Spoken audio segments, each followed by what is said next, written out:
जय हिंद दोस्तों, study group IO के इस प्लेटफॉर्म पर आप सभी का स्वागत है। मैं मदन आपका आपके इस प्लेटफॉर्म पर स्वागत करता हूं। सभी साथी बताएंगे कि आप कैसे हैं। आप अच्छे होंगे, बेहतरीन होंगे और अपनी तैयारी बहुत अच्छे से कर रहे होंगे। दोस्तों, सामान्य ज्ञान की ये बुक है, एसएससी जीडी के लिए बहुत ही इंपॉर्टेंट बुक है।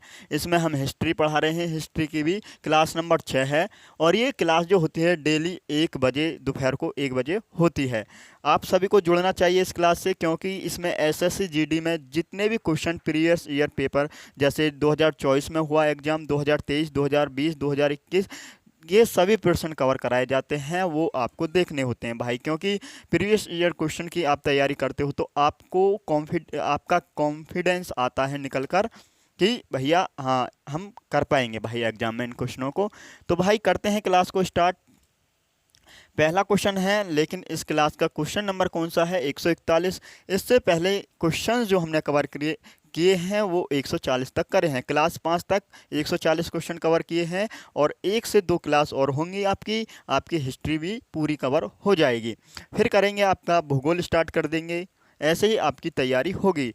अभी धीरे धीरे पढ़िएगा, फिर उसके बाद मैराथन आपकी क्लास आपको देखने को मिल जाएंगी। तो भाई चैनल पर नए हैं, अगर एसएससी जीडी की तैयारी कर रहे हो तो चैनल से जुड़ जाइए। हमारा चैनल है स्टडी ग्रुप आईओ। तो साथ ही इस क्वेश्चन को पढ़ेंगे और अपना आंसर कमेंट सेक्शन में देंगे भाई। भारत में यूरोपीय व्यापारिक शक्तियों के आगमन का क्रम निम्न में से कौन सा है? कौन सा इनमें से क्रम सही है, जो आपको बताना है भाई। ऐसे क्वेश्चंस एग्जाम में लग जाएं तो आप यहाँ पर अक्सर गलत हो जाते हैं। ये क्वेश्चन जो आपको गलत नहीं करने होते हैं भाई, तो गलत नहीं करेंगे। पुर्तगाली, डच, अंग्रेज, डैन, फ्रांसीसी, या डच, अंग्रेज, पुर्तगाली, फ्रांसीसी, या डैन, पुर्तगाली, डैन, अंग्रेज, डच, फ्रांसीसी, डैन, डच, अंग्रेज, पुर्तगाली और फ्रांसीसी। तो कौन सा ऑप्शन सही होगा भाई? सबसे पहले आए जो स्थापना हुई, सबसे पहले कौन से आए थे? तो सबसे पहले आए थे भारत में पुर्तगाली, फिर आए डच, फिर आए अंग्रेज, फिर डैन, फिर फ्रांसीसी। ऑप्शन नंबर ए आपका यहाँ पर बिल्कुल सही है। और इनकी ये जो आए थे, इनकी कंपनियों की स्थापना का क्रम भी पूछा जाता है। स्थापना का क्रम क्या है भैया? ये तो आगमन का क्रम है। ये जो कंपनी आई थी भारत में, सबसे पहले कौन सी आई, फिर कौन सी आई, ये कंपनी के आगमन का क्रम है। लेकिन कंपनी की स्थापना का क्रम भी पूछा जाता है एग्जाम में। कंपनी की स्थापना का क्रम क्या होगा? तो सबसे पहले भाई पुर्तगाली पुर्तगाली कंपनी की स्थापना हुई थी। फिर उसके बाद हुई थी भाई अंग्रेजों की कंपनी की स्थापना हुई थी। अंग्रेज कंपनी की स्थापना हुई थी। फिर इसके बाद डच कंपनी की स्थापना हुई। फिर इसके बाद हुई थी डैन या डेनिश कंपनी की स्थापना हुई थी। फिर इसके बाद हुई थी फ्रांसीसी। इसके बाद हुई थी फ्रांसीसी कंपनी की स्थापना हुई थी। तो ये आपको क्रम याद रखना है। तो सबसे पहले पुर्तगाली कंपनी की स्थापना हुई, फिर अंग्रेज कंपनी की स्थापना हुई, फिर डच कंपनी की स्थापना हुई, और साथ ही फिर डैन कंपनी की स्थापना हुई, और उसके बाद हुई थी फ्रांसीसी कंपनी की स्थापना। ये आपको क्रम याद रखना है। ये स्थापना का क्रम है और ये कंपनी के आगमन का क्रम है। कंपनी भारत किस किस वर्ष आई थी, एक बार थम्स अप करेंगे। इतना समझ में आया तो हम अगले क्वेश्चन पर चलते हैं। कुछ पॉइंट और हैं पुर्तगाली के ऊपर, देख लेते हैं। पुर्तगाली 1498 ईस्वी में कौन आया था भाई भारत? तो सभी का आंसर होगा, एक पुर्तगाली नाविक था, वास्को डिगामा उसका नाम था। 17 मई 1498 को कालीकट बंदरगाह पर वो पहुंचा था। तो भारत कब आया? 17 मई 1498 को कौन आया था? तो आप सभी का आंसर होगा भैया वास्को डिगामा। 17 मई 1498 ईस्वी को कालीकट बंदरगाह पहुंचा था। ये आपसे पूछा जाता है। और साथ ही पुर्तगाली के ऊपर और बात कर लें तो फ्रांसीसी डी अल्मीडा आपको नाम याद रखना है। ये कौन था? ये पुर्तगाल का कौन था? गवर्नर था। ये पहला गवर्नर था पुर्तगाल का, फ्रांसीसी डी अल्मीडा। और इसने एक नीति भी अपनाई थी। नीति आपको याद रखनी है। क्या नीति थी? शांत जल की नीति अपनाई, जिसे ब्लू वाटर पॉलिसी के नाम से जाना जाता है। ब्लू वाटर पॉलिसी की नीति किसने अपनाई? एग्जाम में पूछा जाता है। तो आप सभी का आंसर होगा भैया, ब्लू वाटर पॉलिसी की जो नीति अपनाई थी वो फ्रांसीसी डी अल्मीडा। ये कौन था? ये पुर्तगाल का पहला गवर्नर था। इतना आपको याद रखना है भाई। अगले क्वेश्चन पर आएंगे। अगला क्वेश्चन है, इस क्वेश्चन का आंसर करेंगे और सभी साथियों का आंसर भी कमेंट सेक्शन में आना होगा। भाई क्या होगा इस क्वेश्चन का आंसर? सभी साथियों का आंसर भाई आना होगा, क्योंकि अगर आप कमेंट में आंसर करते हो तो हमें पता चलता है कि सभी साथी क्लास को रेगुलर देख रहे हैं, प्रॉपर देख रहे हैं और अपनी तैयारी को मजबूत कर रहे हैं। तो भारतवर्ष में ब्रिटिश साम्राज्य का संस्थापक निम्न में से कौन था? निम्न में से कौन था? रॉबर्ट क्लाइव होगा, काउंट लाली होगा, या कॉर्नवालिस होगा, या वॉरेन हेस्टिंग होगा? तो भारत में ब्रिटिश साम्राज्य का संस्थापक कौन था? सभी साथियों का आंसर आना चाहिए भाई। तो आप सभी बोलेंगे भैया ब्रिटिश साम्राज्य का संस्थापक है रॉबर्ट क्लाइव, सभी को याद रखना है। और रॉबर्ट क्लाइव जो है भाई ये बंगाल का पहला गवर्नर था। बंगाल का पहला गवर्नर कौन था? तो आप सभी का आंसर होगा बंगाल का पहला गवर्नर था भैया रॉबर्ट क्लाइव। और साथ ही इसे किसकी उपाधि मिली थी? इसे किसकी उपाधि मिली थी? तो भाई रॉबर्ट क्लाइव को क्या बोला जाता है? स्वर्ग से उत्पन्न सेना नायक के रूप में भी जाना जाता है। ये सेना नायक के रूप में प्रसिद्ध है। तो स्वर्ग से उत्पन्न सेना नायक की से ये प्रसिद्ध है। तो सभी को साथियों को ये पता होना चाहिए, स्वर्ग से उत्पन्न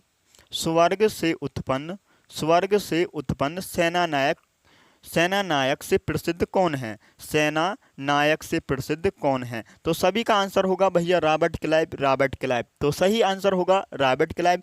और बात कर लें, बंगाल का पहला गवर्नर रॉबर्ट क्लाइव, और प्लासी का युद्ध भी भाई इसी के समय हुआ था और इसी ने नेतृत्व किया था। अंग्रेजी सेना का नेतृत्व किसने किया था प्लासी की लड़ाई में? तो रॉबर्ट क्लाइव ने किया था। 1757 ईस्वी में प्लासी का युद्ध होता है, ये भी आपको याद रखना है। और आगे आते हैं, अगले क्वेश्चन पर आते हैं, आपको इतना यहाँ से याद रखना है। कॉर्नवालिस की बात कर लेते हैं भाई थोड़ी सी। कॉर्नवालिस ये कौन है? तो आप सभी का आंसर होगा कॉर्नवालिस कौन है? तो आप भैया बोलेंगे कॉर्नवालिस जो है ये कॉर्नवालिस भारत में नागरिक सेवा तथा पुलिस व्यवस्था के जनक के रूप में जाना जाता है। कॉर्नवालिस पुलिस व्यवस्था के रूप में जाना जाता है। यहाँ से आपको याद रखना है। अगले क्वेश्चन पर आएंगे। अगला क्वेश्चन क्या होगा भाई? अगला क्वेश्चन है, पानीपत के तृतीय युद्ध के दौरान मुगल सम्राट कौन था? मुगल सम्राट कौन था पानीपत के तृतीय युद्ध के दौरान? बहादुर शाह प्रथम, या बहादुर शाह जफर, या अकबर द्वितीय, या शाह आलम द्वितीय बोलेंगे?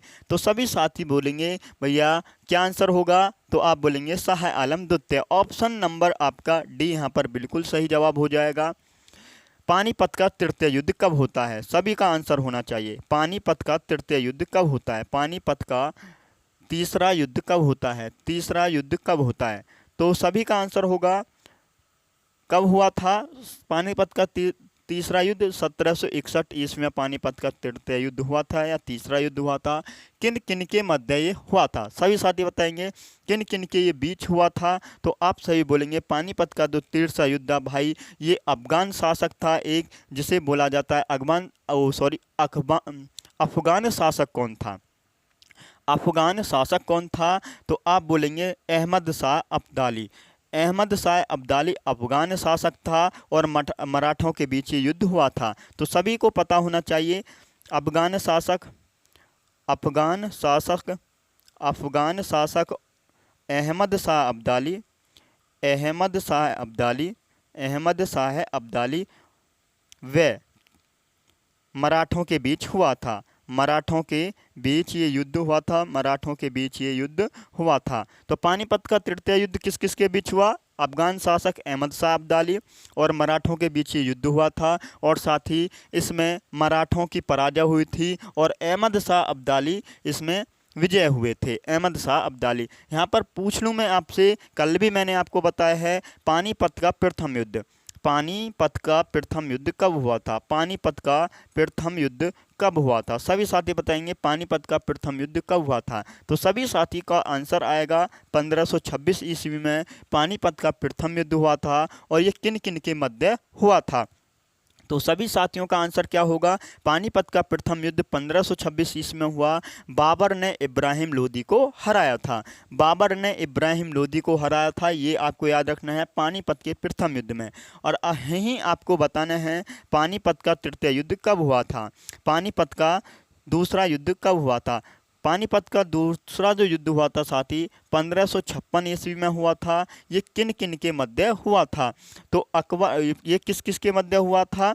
पानीपत का दूसरा युद्ध अकबर ने हेमू को हराया था। इस युद्ध में, पानीपत के दूसरे युद्ध में अकबर ने हेमू को हराया था। इतना आपको याद रखना है। एक युद्ध और आपको यहाँ पर याद रखना है, हल्दी घाटी का युद्ध। हल्दी घाटी का युद्ध ये पूछा जाता है भाई एग्जाम में, जो एग्जाम में पूछा जाता है वे उसे मैं आपको बताता हूँ। हल्दी घाटी का युद्ध ये कब हुआ था? हल्दी घाटी का युद्ध ये कब हुआ था? तो आप सभी बोलेंगे हल्दी घाटी का युद्ध 1576 ईस्वी में हुआ था। 1576 ईस्वी में हल्दी घाटी का युद्ध हुआ। किस किस के मध्य हुआ? तो अकबर ने महाराणा प्रताप को हराया था इस युद्ध में। हल्दी घाटी के युद्ध में अकबर ने किसको हराया था? महाराणा प्रताप को हराया था। एक युद्ध आपको यहाँ पर याद रखना है, वांडीवास का युद्ध।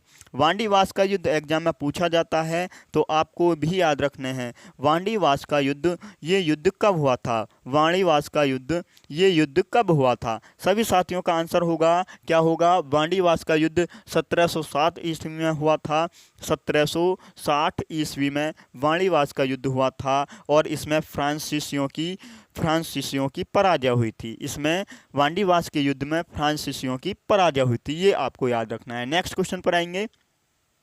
अगला क्वेश्चन है, इस क्वेश्चन का आंसर करेंगे सभी साथी। इस क्वेश्चन का आंसर क्या होगा? क्वेश्चन नंबर है आपका 144। इस क्वेश्चन को ध्यान से पढ़ेंगे, फिर अपना आंसर कमेंट सेक्शन में बताएंगे भाई इस क्वेश्चन का यह जवाब हो जाएगा। शिवाजी और जयसिंह प्रथम के बीच पुरंदर की संधि पर हस्ताक्षर कब किए गए थे? पुरंदर की संधि पर हस्ताक्षर कब किए गए थे? ये आपसे पूछा है। 1655 में, 1675 में, या 1685 में, या 1665 में।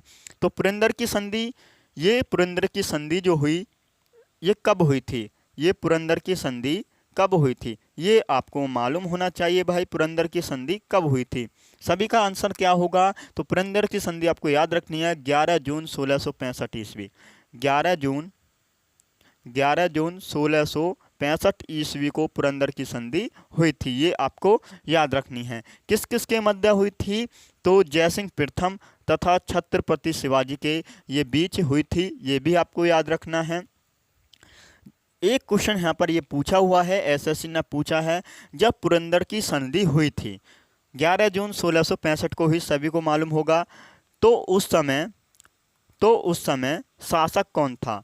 तो उस समय मुगल शासक कौन था? सभी का आंसर होगा, सभी का आंसर क्या होगा? जब पुरंदर की संधि हुई थी तो उस समय मुगल शासक कौन था? तो सभी का आंसर होगा भाई औरंगजेब होगा। औरंगजेब।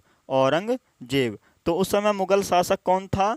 तो आप सभी बोलेंगे भैया मुगल शासक था औरंगजेब पुरंदर की संधि के समय। ये आपको भाई यहाँ से याद रखना था। अगले क्वेश्चन पर आएंगे। अगला क्वेश्चन है, इस क्वेश्चन का आंसर करेंगे सभी साथी। क्वेश्चन है आपका 145। और साथी आपको क्लास कैसी लग रही है? क्लास अच्छी लग रही है तो भाई वीडियो को शेयर करेंगे, चैनल को सब्सक्राइब कर लेंगे और वीडियो को भाई एक बार लाइक करेंगे, थम्स अप कर देंगे भाई। निम्नलिखित में से कौन मराठा वंश का प्रसिद्ध शासक था? निम्नलिखित में से कौन मराठा वंश का प्रसिद्ध शासक था? ये आपसे पूछा है। तो सभी साथियों का आंसर आना चाहिए। पोरस था, या छत्रपति शिवाजी महाराज, या मान सिंह, या पृथ्वीराज चौहान। तो क्या आंसर होगा? एक बार थम्स अप करेंगे भैया। ऑप्शन नंबर बी आपका यहाँ पर बिल्कुल सही जवाब हो जाएगा, छत्रपति शिवाजी। ये आपको याद रखना है। इनके उपनाम अधिकतर एग्जाम में पूछे जाते हैं। छत्रपति शिवाजी के उपनाम आपको भाई पता होना चाहिए। इनके उपनाम क्या क्या रहे हैं? इनको छत्रपति भी कहा जाता है। छत्रपति की उपाधि इनको किसने दी? तो भाई इनका राज्याभिषेक हुआ था। कब हुआ था छत्रपति शिवाजी का राज्याभिषेक, और कहाँ हुआ था? ये भी पूछा हुआ सवाल है। तो इनके उपनाम है छत्रपति और पहाड़ी चूहा इनको कहा जाता है, जो एग्जाम में पूछा हुआ सवाल है। पहाड़ी चूहा किसे कहा जाता है? तो सभी का आंसर होगा छत्रपति शिवाजी को कहा जाता है। धर्म का उद्धार किसे कहा जाता है? तो भाई छत्रपति शिवाजी को कहा जाता है धर्म का उद्धार।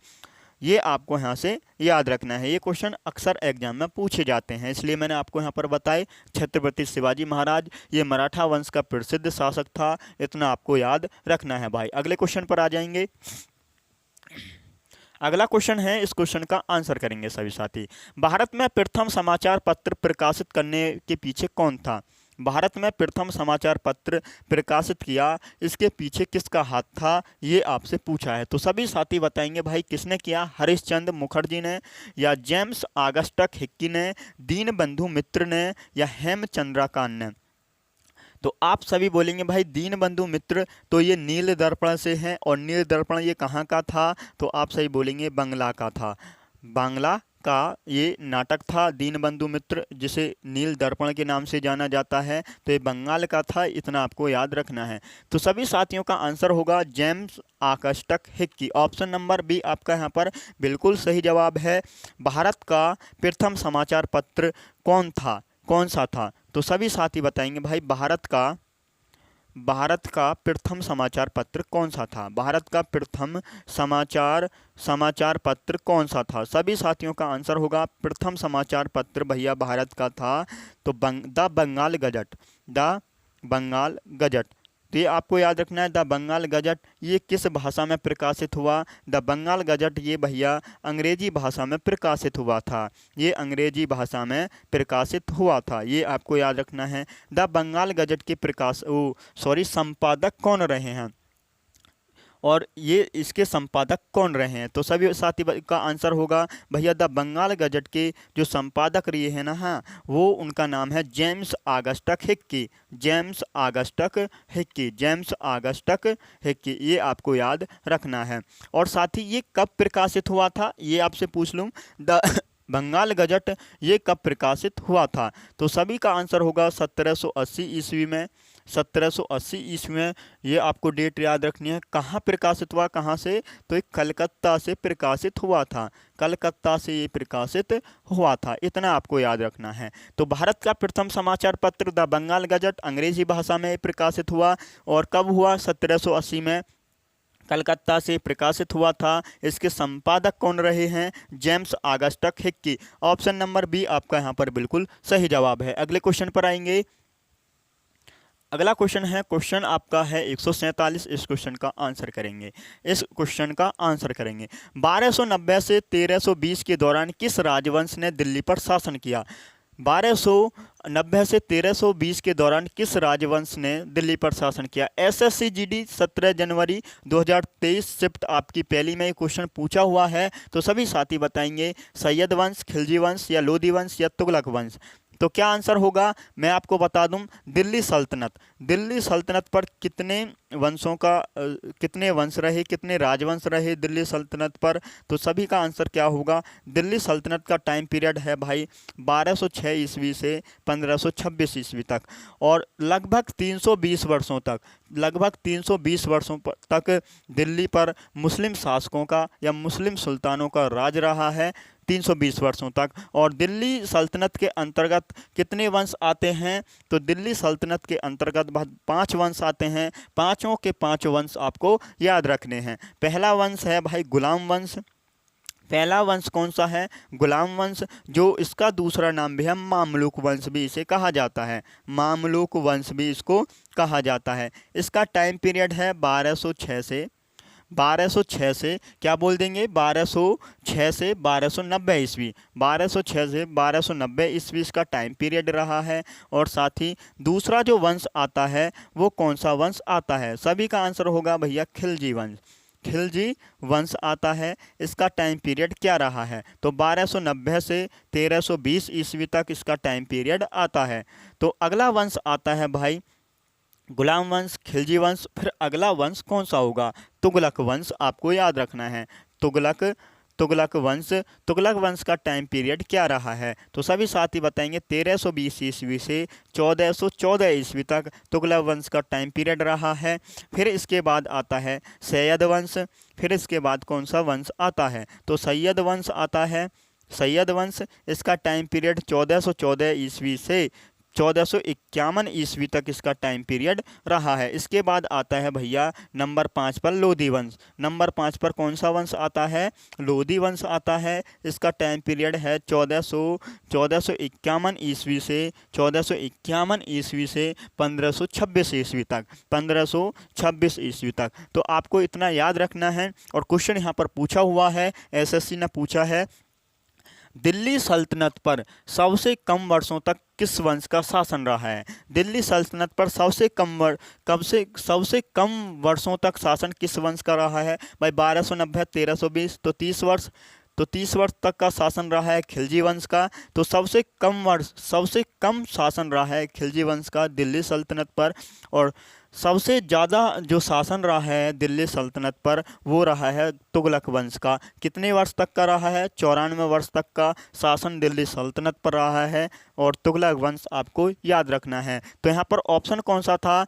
1290 से 1320 ईस्वी के दौरान किस राजवंश ने दिल्ली पर शासन किया था? तो खिलजी वंश आपका आंसर आना चाहिए। इतना भाई आपको याद रखना है। और ये वाली बुक आपको देख लेनी है भाई। ये एसएससी जीडी के लिए रामबाण है, सामान्य ज्ञान की बुक है। रामबाण बुक साबित होगी आपको आपके एसएससी जीडी एग्जाम के लिए 2025 के लिए। अगर ये आपको बुक पूरी पढ़नी है तो भाई हमारे चैनल से जुड़ जाइएगा। हम इस बुक को पूरा ही कवर कराएंगे। इसका पूरा सॉल्यूशन क्या रहा होगा और इसकी आपको फुल डिटेल दी जाएगी कि आपको किस प्रकार से पढ़नी है। फुल एक्सप्लेनेशन के साथ आपको इसके सारे क्वेश्चन कवर कराए जाएंगे। ऐसा नहीं कि किताबी इसमें सॉल्यूशन रहेगा, किताब से हटकर भी सॉल्यूशन है भाई। जो अक्सर एग्जाम में क्वेश्चन पूछे जाते हैं उन क्वेश्चन को हमने इसमें ऐड किया है। इसलिए आपको इस प्रकार से पढ़ाया जाता है तोड़ तोड़ के, जो आपको तैयारी बहुत ही अच्छे लेवल से हो जाए। और इस प्रकार की तैयारी अगर आपकी होती है तो आप फिर एग्ज़ाम में बैठना कि आप समझ पाएंगे कि भाई हम तैयारी करके आए और हमने क्वेश्चन भी करे थे। तो एक बार थम्स अप कर देंगे कि आपको इस प्रकार से पढ़ना है। और अपना कमेंट सेक्शन में अपना कमेंट करिएगा भैया, या तो आप थोड़ा और भी चेंज कर सकते हैं इस पढ़ाने में। अगर आप बोलेंगे तो चेंज होगा, क्योंकि हमें तो इतना पता है कि भाई इतना ही सही होगा। लेकिन जब आप बताएंगे इतनी कमी है, उस कमी में हम सुधार कर पाएंगे। तो यहाँ पर ऑप्शन नंबर बी आपका यहाँ पर बिल्कुल सही है। अगले क्वेश्चन पर आएंगे भाई।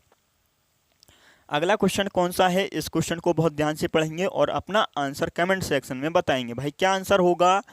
रजिया पहली महिला मुस्लिम शासिका भारत के किस तुर्की शासक की बेटी थी?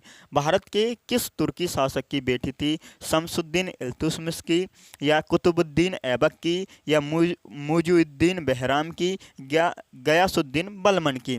तो क्या आंसर होगा सभी साथी बताएंगे भैया।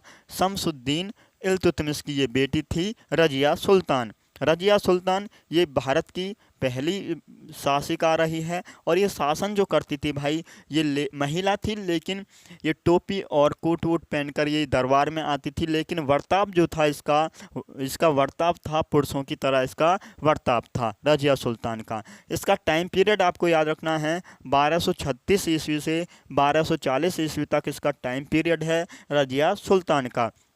और साथ ही मैं आपको बता दूं रजिया सुल्तान के बारे में, इसकी शादी किसके साथ हुई थी? रजिया सुल्तान की शादी किसके साथ हुई थी पूछा जाता है तो आप सभी को पता होना चाहिए। अल्तुनिया के साथ इसकी शादी हुई थी। अल्तुनिया के साथ इसकी शादी हुई थी। और इसकी मृत्यु कब हुई थी? इसकी मृत्यु 1240 ईस्वी में। 1240 ईस्वी में डाकुओं ने इसकी हत्या कर दी थी। डाकुओं ने इसकी हत्या कर दी थी रजिया सुल्तान की। यहाँ से आपको इतना याद रखना है। अगले क्वेश्चन पर आएंगे। अगला क्वेश्चन है, इस क्वेश्चन का आंसर करेंगे सभी साथी। मोट की मस्जिद, कल भी बताया है मोट की मस्जिद के बारे में। अगर आपने क्लास को बहुत ही ध्यान से देखा होगा तो आप इस क्वेश्चन का आंसर बहुत ही अच्छे से कर पाएंगे भाई। मोट की मस्जिद डैश डैश शासक के शासनकाल में बनवाई गई थी? किस शासक के शासनकाल में मोट की मस्जिद का निर्माण कराया गया था? एसएससी जीडी 24 जनवरी 2023 शिफ्ट तीसरी में पूछा हुआ है और ये कल मैंने बताया था। तो सभी साथियों का क्या आंसर होगा? मोहम्मद तुगलक, सिकंदर लोधी, बहलोल लोधी, या फिरोज शाह तुगलक? तो सभी साथियों का क्या आंसर होगा? मोट की मस्जिद का निर्माण जो करवाया भाई, ये सिकंदर लोधी के शासनकाल में ये बनवाई गई थी। ऑप्शन नंबर आपका यहाँ पर बी सही था। अगले क्वेश्चन पर आएंगे। अगला क्वेश्चन है, हौज-ए-सुल्तानी एक बड़ा जलाशय था जिसका निर्माण दिल्ली के बाहर निम्न में से किसके द्वारा किया गया था? किसके द्वारा किया गया था? हौज-ए-सुल्तानी एक बड़ा जलाशय था, तो ये किसके द्वारा किया गया? एसएससी जीडी 7 दिसंबर 2021 शिफ्ट आपकी दूसरी में ये क्वेश्चन पूछा हुआ है। नसरुद्दीन महमूद, गयासुद्दीन बलबन, कुतुबुद्दीन ऐबक, सुल्तान इल्तुतमिश? तो सभी का क्या आंसर होगा, तो सुल्तान इल्तुतमिश सभी का आंसर आना चाहिए। ऑप्शन आपका यहाँ पर डी सही हो जाएगा। और गुलाम किसे कहा जाता है, तो सुल्तान इल्तुतमिश को ही गुलामों का गुलाम कहा जाता है, इतना आपको याद रखना है। इल्तुतमिश के बारे में कल की क्लास में हमने बहुत ही अच्छे से पढ़ा, सिकंदर लोदी के बारे में बहुत ही अच्छे से पढ़ा। ऐसा नहीं कि मैं तुम्हें बार बार वही क्वेश्चन रिपीट कराऊँ। तो आपको भाई क्लास नंबर आपको 5 बहुत अच्छे से देखनी है। उसमें दिक्कत बहुत ज़्यादा हुई थी क्योंकि लाइट का इशू ज़्यादा रहा और कल CPU हमारा भी गड़बड़ कर रहा था क्लास में। नेक्स्ट अगला क्वेश्चन है, कृष्णदेवराय जिन्होंने 1509 से 1529 तक विजयनगर पर शासन किया, किस राजवंश से संबंधित थे ये? कृष्णदेवराय ये किस राजवंश से संबंधित हैं? तुलुव राजवंश, अराविंडु राजवंश, सालुव राजवंश या संगम राजवंश से हैं? तो सभी साथियों का क्या आंसर होगा भैया? आप बोलेंगे भैया ये जो हैं कृष्णदेवराय ये तुलुव वंश से हैं। और विजयनगर साम्राज्य की स्थापना किसने की थी? सभी साथियों का आंसर होगा विजयनगर साम्राज्य की स्थापना 1336 ईस्वी में। विजयनगर साम्राज्य की स्थापना 1336 ईस्वी में किसने की थी? तो आप बोलेंगे भैया एक तो हरिहर था और एक बुक्का था। ये दो भाई थे, हरिहर व बुक्का ने, इन दोनों भाइयों ने विजयनगर साम्राज्य की स्थापना की थी। इतना आपको भाई यहाँ से याद रखना है। अगले क्वेश्चन पर आएंगे। क्वेश्चन है आपका क्वेश्चन नंबर 152 है, डेड डैश में बाबर ने पानीपत में इब्राहिम लोदी को हराया था? किस वर्ष में बाबर ने इब्राहिम लोदी को पानीपत के युद्ध में हराया था? कब हराया था ये आपसे पूछा है। बेहतरीन क्वेश्चन है, SSC GD 9 फरवरी 2023 शिफ्ट पहली में पूछा हुआ सवाल है। तो 1528, 1532, 1530 या 1526? तो सभी साथियों का आंसर होगा 1526 में पानीपत की प्रथम लड़ाई होती है। किस किस के मध्य होती है? तो इब्राहिम लोदी और बाबर के मध्य होती है। इसमें इब्राहिम लोदी की पराजय होती है और बाबर इसमें जीत जाता है। इतना आपको भाई यहाँ से याद रखना था। अगले क्वेश्चन पर आएंगे। क्वेश्चन है आपका, मुगल सम्राट बाबर के बारे में निम्नलिखित में से कौन सा कथन गलत है? इनमें से कौन सा कथन गलत है? SSC GD 30 नवंबर 2021 शिफ्ट पहली तीसरी में क्वेश्चन पूछा हुआ है। ऐसा क्वेश्चन अक्सर एग्जाम में आता है तो यहाँ पर बहुत ही ज़्यादा गलती होती है और SSC ऐसा क्वेश्चन पूछता है और पूछा भी है। जब वह सिंहासन पर बैठा तो उसकी उम्र कितनी थी? 18 वर्ष थी? या उसने फरगना के राज सिंहासन पर विजय प्राप्त की थी? या उसने 1494 ईस्वी में राज सिंहासन प्राप्त किया था? वह पहला मुगल सम्राट था। तो आपका क्या आंसर होगा? तो आप बोलेंगे भैया इसका राइट आंसर जो हो जाएगा ऑप्शन नंबर ए सही हो जाएगा। जब वह सिंहासन पर बैठा था तो उसकी उम्र 18 वर्ष थी। मुगल सम्राट बाबर के बारे में ये कथन, कौन सा कथन गलत है? तो ये कथन आपका यहाँ पर गलत है क्योंकि ये तीनों कथन तो सही हैं। Option D, option C, option B बिल्कुल सही है। ऑप्शन ए जो है ये बाबर के बारे में कथन में गलत है। तो ऑप्शन ए यहाँ पर सही हो जाएगा। अगला क्वेश्चन है, शेर खान डेड डैश में चौसा में हुमायूं को हराया था? शेर खान ने चौसा में हुमायूं को हराया था। कब हराया था ये आपसे पूछा है। तो कल की क्लास में मैंने बताए कुछ इंपॉर्टेंट युद्ध के बारे में मैंने बताया था, उसमें मैंने चौसा का युद्ध भी बताया था। ये कब हुआ था? 1545 में, 1537 में या 1541 में या 1539 में? तो आप सभी का आंसर होगा भैया चौसा का युद्ध जो हुआ ये 1539 में हुआ। SSC GD 16 जनवरी 2023 शिफ्ट चौथी में पूछा हुआ सवाल है। चौसा का युद्ध 1539 में हुआ था। शेर शाह सूरी, इसका टाइम पीरियड आपको याद रखना है। इसमें भैया शेर शाह सूरी ने किसको हराया था? हुमायूं को हराया था। शेर शाह सूरी के बारे में आपको यहाँ से याद रखना है। शेर शाह सूरी के बारे में मैंने कल भी बताया था और आज भी थोड़ा सा आपको जानना है। इसका टाइम पीरियड है 1540 से 1545, इसका टाइम पीरियड रहा है शेर शाह सूरी का। इतना आपको याद रखना है। भारत में सूर राजवंश का संस्थापक कौन है?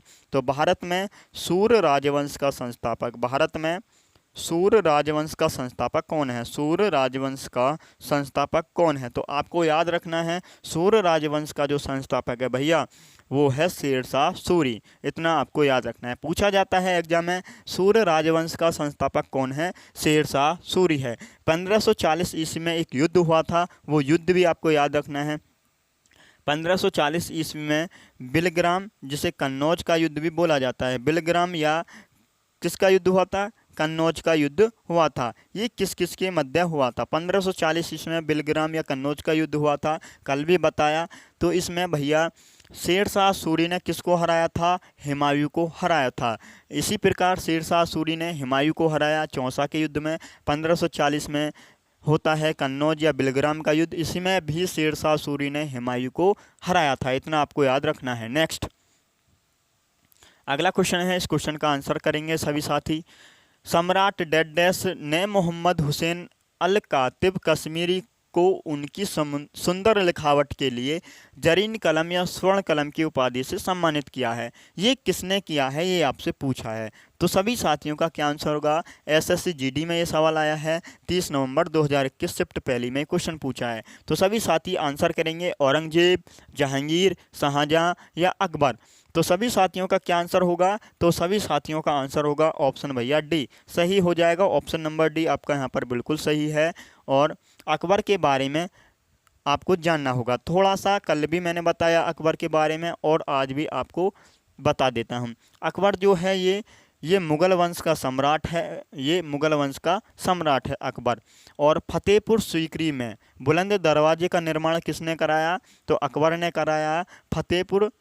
फतेहपुर सीकरी में अकबर ने किसका निर्माण कराया था? अकबर ने किसका निर्माण कराया था? तो बुलंद दरवाजे का निर्माण किसने करवाया था फतेहपुर सीकरी में? तो अकबर ने करवाया था। इतना आपको याद रखना है, पूछा जाता है। और 1575 ईस्वी में इसने इबादत खाने की स्थापना की थी। 1575 ईस्वी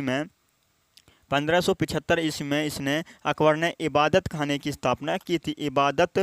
इबादत खाने की स्थापना की थी, ये भी आपको याद रखना है। तो 1575 में इसने इबादत खाने की स्थापना की। और फतेहपुर सीकरी में बुलंद दरवाजे का निर्माण किसने कराया? अकबर ने कराया। ये आपको यहाँ से याद रखना है। अगले क्वेश्चन पर आएंगे। अगला क्वेश्चन है, इस क्वेश्चन का आंसर करेंगे सभी साथी। निम्नलिखित में से किस शासक ने दीन-ए-इलाही नाम से एक नई जीवन शैली या धर्म की शुरुआत की थी? तो किसने की थी, ये आपसे पूछा है। दीन-ए-इलाही धर्म की स्थापना या शैली की शुरुआत किसने की थी? बहादुर शाह द्वितीय, जहांगीर, अकबर, शाहजहां। तो क्या आंसर करेंगे सभी साथी? तो आप सभी का आंसर होगा अकबर। ऑप्शन आपका सी सही है। दीन-ए-इलाही धर्म स्वीकार करने वाला प्रथम हिंदू व्यक्ति कौन था? ये आपसे पूछा जाए एग्जाम में, तो सभी साथियों का आंसर आएगा दीन-ए-इलाही धर्म को स्वीकार करने वाला। दीन-ए-इलाही धर्म को स्वीकार करने वाला पहला हिंदू व्यक्ति कौन था? भाई पूछा हुआ सवाल है इसलिए बताया जा रहा है। पहला हिंदू व्यक्ति कौन था? तो आप सभी का आंसर होगा बीरबल। ये दीन-ए-इलाही धर्म को स्वीकार करने वाला पहला हिंदू व्यक्ति है बीरबल। ये आपको याद रखना है। दीन-ए-इलाही किस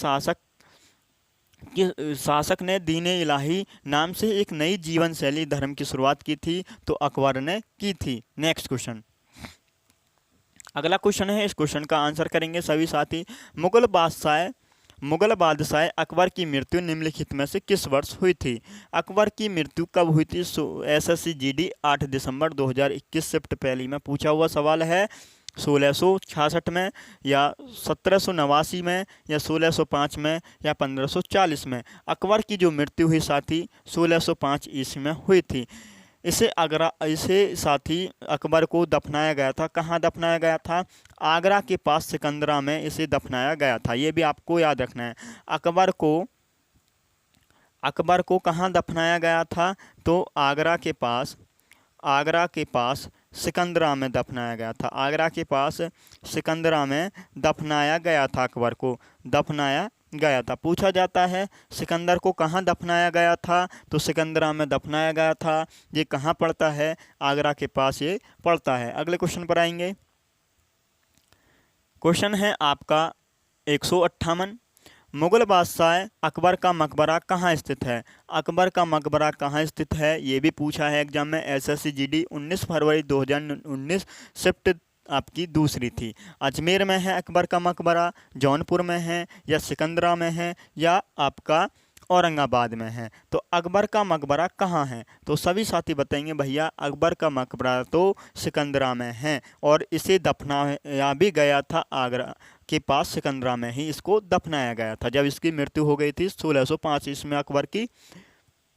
तो अकबर का मकबरा कहाँ है? सिकंदरा में, ये आपको याद रखना है। नेक्स्ट क्वेश्चन पर आएंगे। दारा सिकोई के पिता का नाम क्या था? ये भी क्वेश्चन पूछा जाता है। जी भैया जी, ऐसा भी क्वेश्चन पूछा जाता है। एसएससी जीडी 7 दिसंबर 2021 शिफ्ट आपकी दूसरी थी। अकबर के दारा सिकोई के पिता का नाम क्या था? जहांगीर, फारुखसियार, शाहजहां या औरंगजेब? तो सभी साथी बताएंगे भैया दारा सिकोई के पिता का नाम तो शाहजहां था। शाहजहां के कितने पुत्र थे? इसके भैया 4 पुत्र थे, जो आपको चारों के चार के नाम पता होने चाहिए। पहला पुत्र इसका, पहले पुत्र का नाम क्या था? तो औरंगजेब इसके पहले पुत्र का नाम था। औरंगजेब इसके पहले पुत्र का नाम था।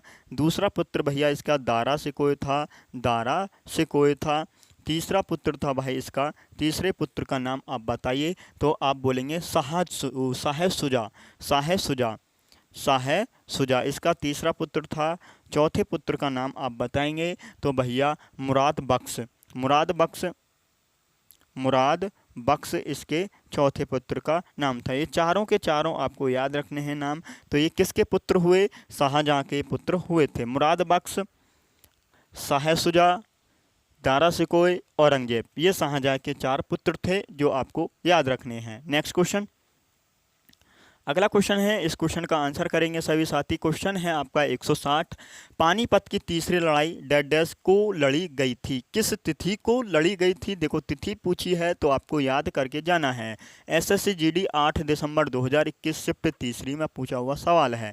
तो पानीपत की तीसरी लड़ाई कब लड़ी गई थी? 1761 में लड़ी गई या 1796 या 1773? अभी पीछे भी बताया है क्वेश्चन, तो आप इस क्वेश्चन का आंसर कर जाओगे, या 1782।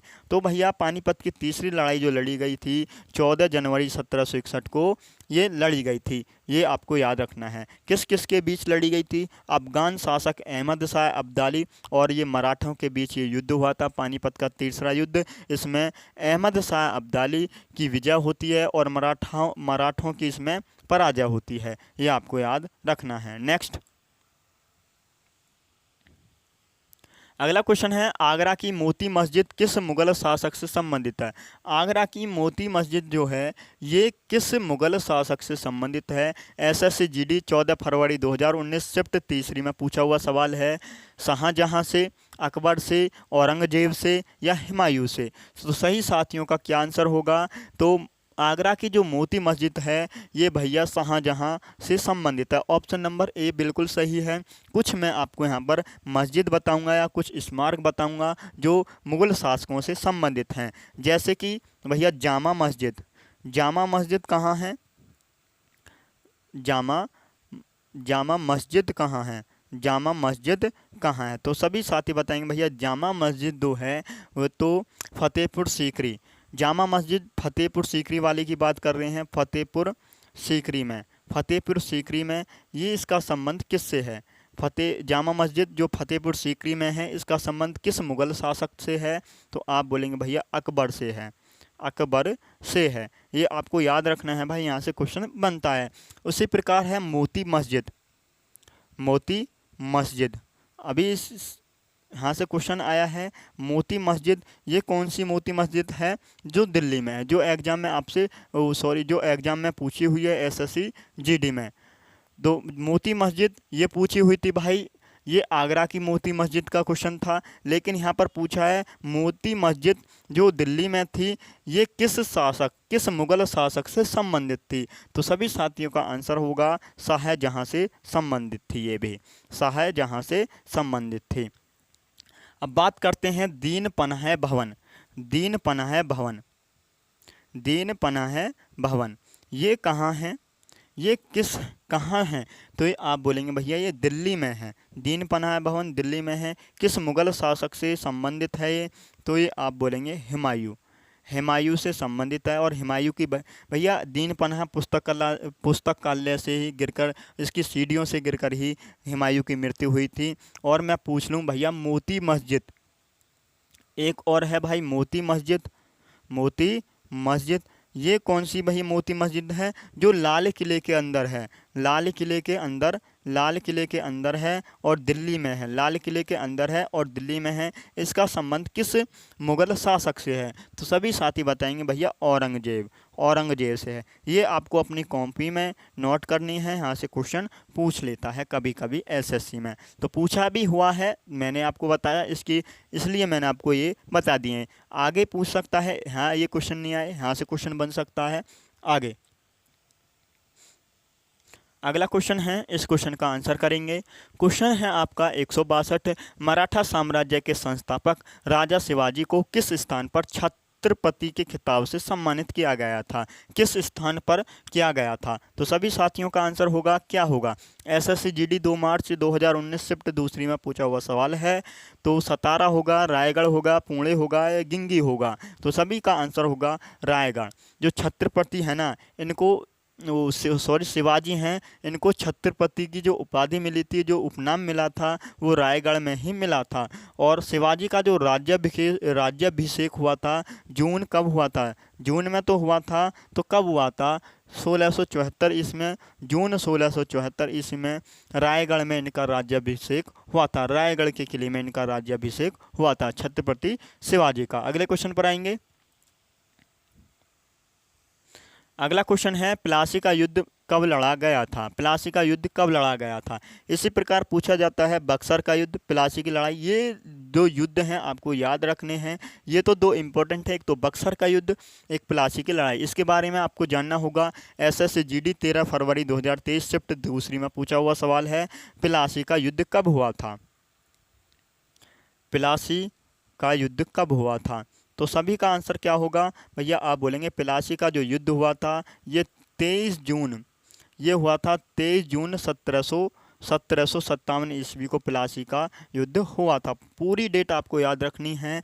और ये किस किस के मध्य हुआ था? तो भाई ये हुआ था बंगाल के नवाब, बंगाल का नवाब था, बंगाल के नवाब, बंगाल के नवाब और अंग्रेजी सेना, अंग्रेज़ों के बीच ये हुआ था, अंग्रेज़ों के बीच ये हुआ था। प्लासी का युद्ध जो हुआ बंगाल के नवाब वर्सेस अंग्रेज़ों के बीच ये हुआ था। और साथ ही बंगाल का नवाब कौन था? तो आप बोलेंगे भैया बंगाल का नवाब जो था सिराजुद्दौला था, सिराजुद्दौला। बंगाल का नवाब कौन था? सिराजुद्दौला। और अंग्रेजी सेना का नेतृत्व कौन कर रहा था? अंग्रेजी सेना का भैया नेतृत्व कौन कर रहा था? तो आप बोलेंगे भैया अंग्रेजी सेना का नेतृत्व रॉबर्ट क्लाइव कर रहा था, रॉबर्ट क्लाइव कर रहा था। तो इसमें भैया किसकी जीत होती है? इसमें रॉबर्ट क्लाइव मतलब अंग्रेज जीत जाते हैं और सिराजुद्दौला को पराजित कर दिया जाता है। बंगाल का नवाब की इसमें हार होती है, अंग्रेजी की इसमें जीत हो जाती है। और रॉबर्ट क्लाइव अंग्रेजी सेना का नेतृत्व कर रहा था, ये आपको याद रखना है। प्लासी का युद्ध 23 जून 1757। एक बार थम्स अप कर देंगे भैया आपको, ये आपको इस प्रकार से पढ़ाया जा रहा है या और भी अच्छे से पढ़ाया जा सकता है। एक बार थम्स अप करेंगे, वीडियो अच्छी लग रही है लाइक करेंगे, शेयर करेंगे। और चैनल पर नए हैं ना साथी, study group IO YouTube channel को सब्सक्राइब करेंगे अगर आपको एसएससी जीडी की तैयारी करनी है। नेक्स्ट अगला सवाल है, इस क्वेश्चन का आंसर करेंगे सभी भाई। राजा मानसिंह तोमर डैश पर शासन किया था? राजा मानसिंह तोमर ने किस पर शासन किया था? एसएससी जीडी 4 दिसंबर 2021 शिफ्ट दूसरी में पूछा हुआ सवाल है। ग्वालियर, बीकानेर, मैसूर, जैसलमेर? तो सभी का आंसर होगा ग्वालियर पर राजा मानसिंह तोमर ने शासन किया था। किस पर शासन किया था? तो आप बोलेंगे भैया ग्वालियर पर किया था। इतना आपको भाई यहाँ से याद रखना है। राजा मानसिंह तोमर ये किस वंश से संबंधित हैं? तो आप बोलेंगे राजा मानसिंह तोमर जो हैं ये भैया तोमर वंश से संबंधित हैं, राजपूत शासक थे ये राजा मानसिंह तोमर, ये आपको याद रखना है। अगले क्वेश्चन पर आएंगे। राजा टोडरमल निम्नलिखित में से किस मुगल सम्राट के शासनकाल के दौरान राजस्व मंत्री थे? किस के राजस्व मंत्री थे किसके शासनकाल में? हुमायूं के, शाहजहां के, जहांगीर के या अकबर के? SSGD 1 दिसंबर 2021 शिफ्ट तीसरी में पूछा हुआ सवाल है। सभी साथियों का आंसर होगा, क्या आंसर होगा? तो सभी साथी का आंसर क्या होगा? राजा टोडरमल। तो ये भैया अकबर के दरबार में रहते थे राजा टोडरमल, और ये राजस्व मंत्री थे। अकबर के भाई कितने रत्न हुए हैं? अकबर के 9 रत्न हुए हैं। अकबर के कितने रत्न हुए? अकबर के भाई 9 रत्न हुए हैं। और 9 रत्न आपको भाई पता होने चाहिए। अकबर के कितने 9 रत्न हैं? 9 रत्न हैं। पहला नाम आता है भाई आपका बीरबल का। पहला नाम आपको याद रखना है बीरबल। ये अकबर के 9 रत्नों में से एक थे। नंबर 2 पर आपको याद रखना है भाई तानसेन। नंबर 2 पर आपको याद रखना है तानसेन। और नंबर 3 पर आपको याद रखना है भाई अबुल फजल। अबुल फजल। अबुल फजल। नंबर 4 पर आपको क्या याद रखना है? नंबर 4 आएगा फैजी। फैजी का नाम आता है नंबर 4 पर, फैजी। ये अकबर के 9 रत्नों में से थे। नंबर 5 पर आपको याद रखना है भाई मान सिंह। क्या याद रखना है? मान सिंह आपको याद रखना है। और नंबर 6 पर आपको याद रखना है भाई, नंबर 6 पर आता है राजा टोडरमल। टोडरमल। टोडरमल। टोडरमल। नंबर 7 जो आएगा भैया किसका नाम आता है? 7 पर आता है टोडरमल हो गया आपका मुल्लादो पियाजा। मुल्लादो पियाजा। मुल्लादो पियाजा। नंबर 7 पर आता है मुल्लादो पियाजा। ये भाई आपके 9 रत्न थे। 7 आपके हो गए। 8 और 9 का नाम आपको बताना है। 8, 9 पर कौन सा आएंगे? हकीम हुकाम। हकीम हुकाम आपको याद रखना है। हकीम हुकाम। हकीम हुकाम। और सब साथ ही आपका नंबर 9 पर जो नाम आएगा हकीम हुकाम के बाद आता है अबुल रहीम खान ए खाना। अबुल रहीम। अबुल रहीम। अबुल रहीम खान ए खाना। खान ए खाना। ये आपको याद रखना है भाई। ये आपके अकबर के 9 रत्न थे, ये आपको याद रखना है। अकबर के कितने रत्न? 9 रत्न। बीरबल, तानसेन, अबुल फजल, फैजी, मानसिंह, टोडरमल, मुल्लादो पियाजा, हकीम हुकाम, अबुल रहीम खान ए खाना। ये आपको याद रखने हैं। अगले क्वेश्चन पर आएंगे। अगला क्वेश्चन है करनाल का युद्ध 1739 फारसी बादशाह नादिर शाह ने किसे हराकर जीता था? तो सभी का आंसर क्या होगा? किसको हराकर जीता था इसने करनाल का युद्ध? गयासुद्दीन बलबन, शुजाउद्दौला अवध का नवाब था ये, मुगल शासक मोहम्मद शाह था, गुलाम मोहम्मद गौस खान था। तो ये भाई क्वेश्चन पूछा हुआ है SSGD ने 3 मार्च 2019 शिफ्ट तीसरी में पूछा हुआ सवाल है। तो सभी साथियों का क्या आंसर होगा? मुगल शासक, ऑप्शन नंबर सी, मुगल शासक मोहम्मद शाह। मुगल शासक मोहम्मद शाह आपका यहाँ पर सही जवाब हो जाएगा। अगला क्वेश्चन, सत्यशोधक समाज के संस्थापक कौन थे? सत्यशोधक समाज के संस्थापक कौन थे? सभी साथी बताएंगे। तो SSGD 20 फरवरी 2024 शिफ्ट पहली में पूछा हुआ सवाल है।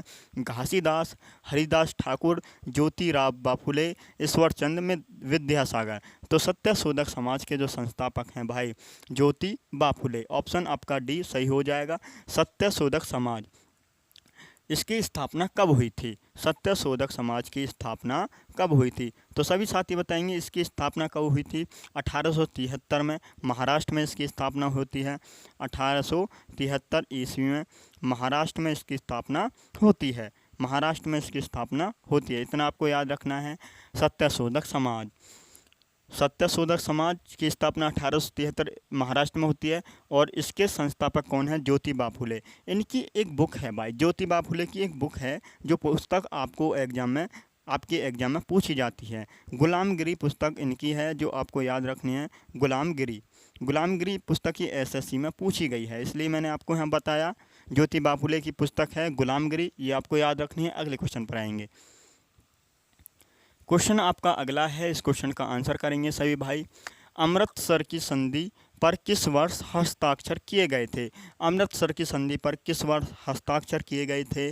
एसएससी जीडी 20 फरवरी 2024 शिफ्ट तीसरी में दूसरी में पूछा हुआ सवाल है। तो सभी साथियों का क्या आंसर होगा? 1809, 1808, 1811, 1810।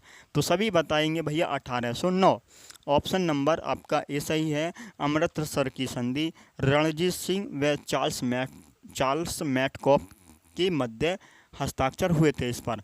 तो किस किस के बीच हुई थी? 1809 में इस पर हस्ताक्षर हुए थे रणजीत सिंह